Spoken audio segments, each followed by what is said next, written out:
has found that tens of thousands of Channel migrants arriving in Britain escape full police checks, and they're not even questioned by officials on British soil. Now, incredibly, just 1 in 15 illegal immigrants are questioned about their links with smugglers, and worse, these interviews are entirely voluntary. This isn't April Fool's Day.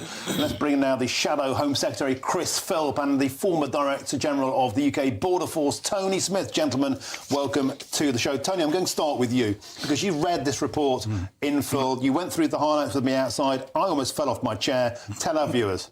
It's very worrying indeed, Martin, very worrying. I mean, more so probably for me, because I'd spent a lot of my time in border security, and I did all the border security for the Olympics, London 2012. It's really, really important that anybody coming to this country, one means or another, is thoroughly screened. Now, we already know the migrant boats are turning up undocumented, so we don't know who they are, but there's a huge pressure here on getting them through the Manston process really, really quickly. It's a short-term holding facility, which means we can't keep them for more than 24 hours. If we do that, we'll get sued. Sued? We'll get sued for unlawful detention. So the real pressure at Manston on the troops there is to get them moved off the boats through Manston. Hang on. So people come here illegally, and we can only contain them for 24 hours, and then they have the legal power to sue the state. If you hold them for more than the period allowed under the regulation, you are then liable. And the Home Office got into trouble with this a couple of years ago, right, because there was reports written about it when we had vast numbers come in, and it was a real pressure to get them through. So what's happened is the process has been established through Western Jetfoil and Manston to get them through within 24 hours. Ergo,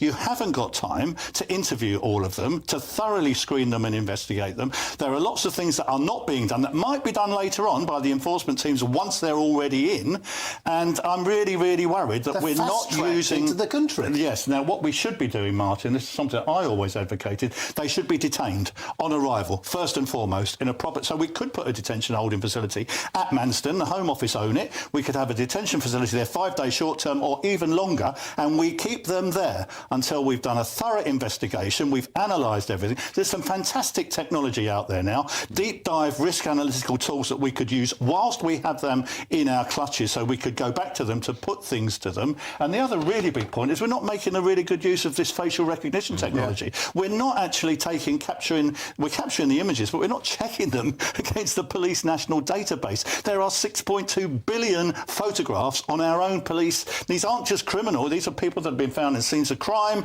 These are people that have been found going through custody suites. There may be, well, a lot of those people that have been here before, that have been through our system, and we're not using the capabilities that we have because we simply are pushing people.